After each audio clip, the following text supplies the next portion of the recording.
भावनगर में दिन दहाड़े लूट की वारदात, महानगर पालिका कचहरी के सामने युवक पर हमला। लूटपाट की कोशिश में घायल किया, हमलावर मौके से फरार।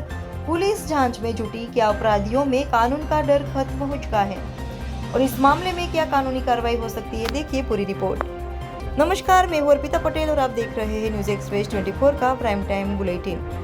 आज की सबसे बड़ी खबर गुजरात के भावनगर से है, जहां नगर निगम कार्यालय के सामने दिन दहाड़े लूट की वारदात को अंजाम दिया गया। एक युवक को मोबाइल और नकदी लूटने की कोशिश में बदमाशों ने पूरी तरह घायल कर दिया। वारदात के बाद आरोपी मौके से फरार हो गए और पुलिस अब उनकी तलाश में जुटी है। इस घटना ने शहर की कानून व्यवस्था और आम नागरिकों की सुरक्षा को लेकर गंभीर सवाल खड़े कर दिए हैं। आखिर क्यों अपराधियों में कानून का डर खत्म होता जा रहा है और इस मामले में अपराधियों पर कौन कौन सी धाराएं लग सकती है, इस पूरी घटनाओं को कानूनी पहलुओं के साथ समझने की कोशिश करते हैं। ये वारदात भावनगर महानगर पालिका कार्यालय के सामने स्थित एक इमारत के पास हुई। पीड़ित युवक अपने काम से लौट रहा था और जैसे ही रिक्शा से उतरा, अचानक दो अज्ञात बदमाशों ने उसे घेर लिया।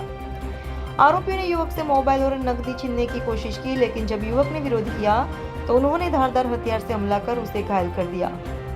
युवक को तुरंत सरटी अस्पताल में भर्ती कराया गया, जहां उसकी हालत स्थिर बताई जा रही है। इस घटना के बाद इलाके में डर और आक्रोश का माहौल है। इस घटना में अपराधियों पर भारतीय दंड संहिता आईपीसी की कई धाराएं लग सकती है। धारा 392 लूटपाट। यदि किसी व्यक्ति को डराकर, धमकाकर या हिंसा का प्रयोग कर उससे संपत्ति छीनी जाती है तो यह लूट का अपराध बनता है। दोष सिद्ध होने पर 10 साल तक की सजा और जुर्माना हो सकता है। धारा 394 लूट के दौरान जानबूझकर चोट पहुंचाना।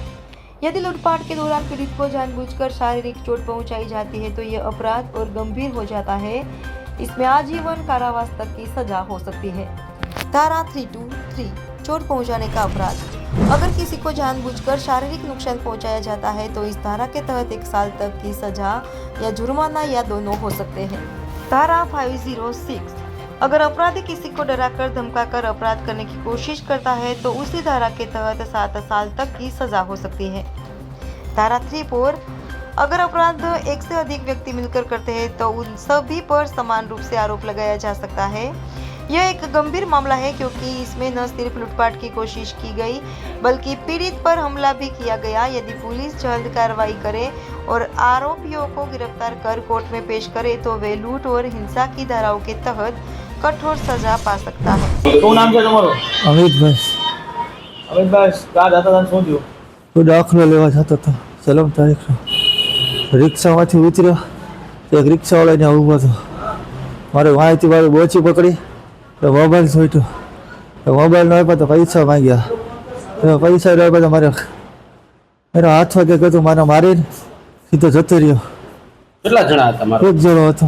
ક્યાં બનાવ ક્યાં બન્યું? ગેલેક્સી ઠોકી જ પાસે કેટલા પૈસા માંગ્યા?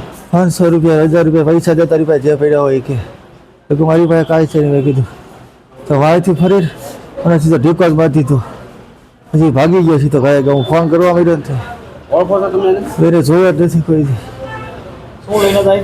रिक्शा लेना तो।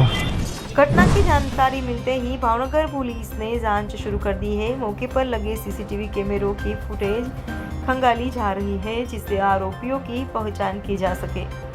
हम आरोपियों की पहचान करने के लिए हर संभव प्रयास कर रहे हैं। जल्द ही उन्हें गिरफ्तार कर लिया जाएगा। हमने आसपास से इलाकों में गश्त बढ़ा दी है, लेकिन इस घटना ने शहर की सुरक्षा व्यवस्था पर गंभीर सवाल खड़े कर दिए हैं। क्या शहर में गश्त बढ़ाने की जरूरत है? क्या अपराधियों के खिलाफ कड़ी सजा सुनिश्चित करने की जरूरत है ताकि वे कानून से डरे? क्या प्रशासन को सुरक्षा कैमरों की निगरानी में बढ़ानी चाहिए ताकि ऐसी घटनाओं को रोका जा सके? अगर महानगर पालिका को जैसी व्यस्त जगह पर भी लोग सुरक्षित नहीं है तो बाकी शहर का क्या हाल होगा? प्रशासन को इस मामले को गंभीरता से लेना चाहिए। यह घटना एक फिर दर्शाती है कि कानून का डर धीरे धीरे खत्म होता जा रहा है। बदमाश दिन दहाड़े खुलेआम वारदात को अंजाम देकर फरार हो रहे हैं और आम लोग खुद को असुरक्षित महसूस कर रहे हैं। अब ये देखना होगा कि पुलिस कितनी जल्दी इन अपराधियों को गिरफ्तार कर अदालत में पेश करती है और प्रशासन शहर की सुरक्षा लिए क्या कदम उठाता है। अब इस मामले पर क्या राय है? क्या अपराधियों को सख्त सजा देने के लिए न्याय व्यवस्था और मजबूत करना चाहिए? क्या पुलिस को अपनी गश्त और सुरक्षा इंतजाम बढ़ाने चाहिए? क्या सरकार को शहरों में अपराध नियंत्रण के लिए और ठोस नीतियाँ बनानी चाहिए? हमें कमेंट में बताएं और न्यूज़ एक्सप्रेस 24 के साथ बने रहे। आगे ब्रेक के बाद गुजरात हाईकोर्ट का बड़ा फैसला और देश दुनिया की बाकी बड़ी खबरें बने रहे न्यूज़ एक्सप्रेस 24 के साथ।